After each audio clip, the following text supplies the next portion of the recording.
In the early years of World War II, the skies over Europe did not belong to the United States.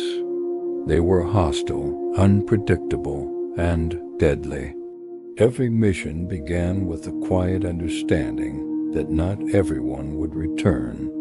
American bombers crossed enemy-held territory almost alone, facing precise anti-aircraft fire, experienced German fighters, and losses that mounted with every operation. Courage was there, training was there, but something essential was still missing: protection to the very end of the journey.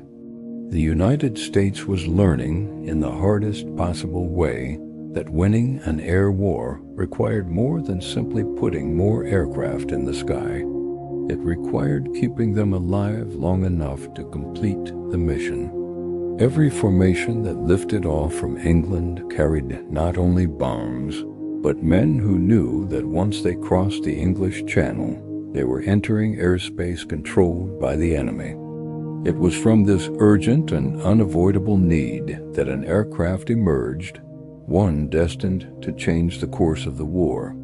The P-51 Mustang was not born as a symbol. It was born as an answer.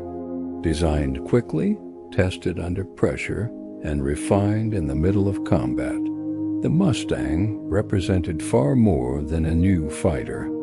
It represented America's ability to recognize failure, learn from it, and evolve while the war was still being fought.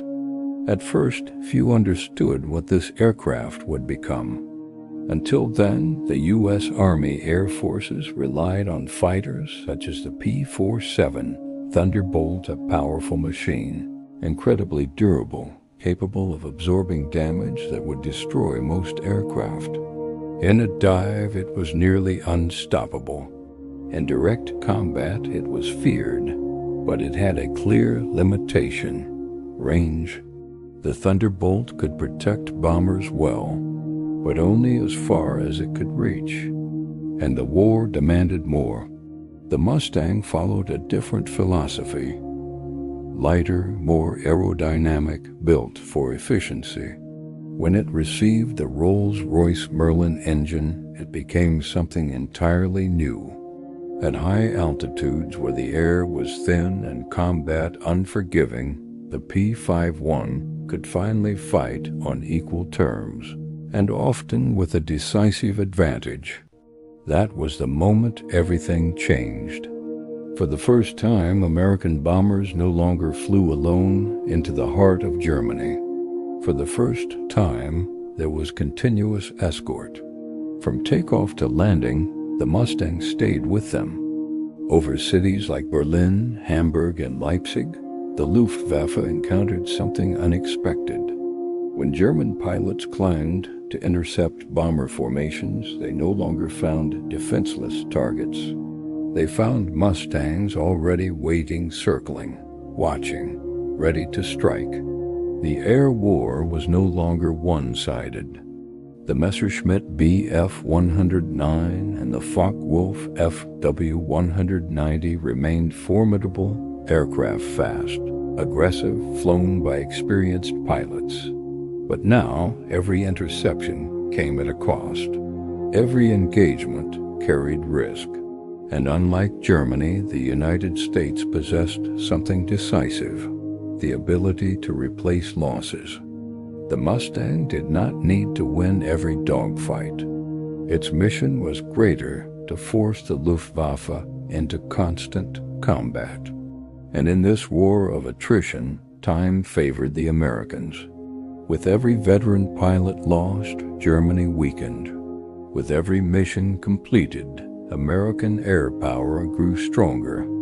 Meanwhile, in other theaters, American aviation was proving its strength as well. In the Pacific, the F-6F Hellcat dominated the skies against Japan.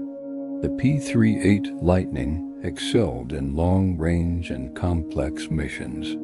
But it was over Europe, at the center of industrial warfare, that the Mustang became indispensable.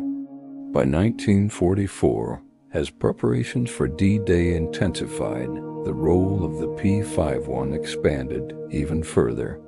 It was no longer just an escort fighter. It became a hunter. German airfields, supply trains, convoys, and strategic positions were attacked relentlessly. Wherever there was movement, there was the threat of Mustangs diving from the sky. The Luftwaffe could no longer recover. American pilots described the P-51 as an extension of themselves, an aircraft that allowed them to choose when to fight and when to disengage, one that protected not just machines, but lives, one that gave bomber crews something they had never truly had before, a real chance to come home. Compared to any other American fighter of the war, the Mustang stood apart not only for its performance, but for its strategic impact. It did not win a single decisive battle. It won the air, and whoever controls the skies controls the rhythm of war. By the end of the conflict, Germany still had aircraft. What it no longer had was freedom of operation. The skies were no longer contested, they were controlled. The P-51 Mustang was not simply the best American fighter of World War II. It was proof that the U.S. Army Air Forces had matured, that they had learned from loss, that they had turned necessity into dominance. When the Mustang took control of the skies over Europe, the direction of the war began to change. And in that moment, the sky ceased to be just a battlefield. It became the ultimate demonstration of American air power.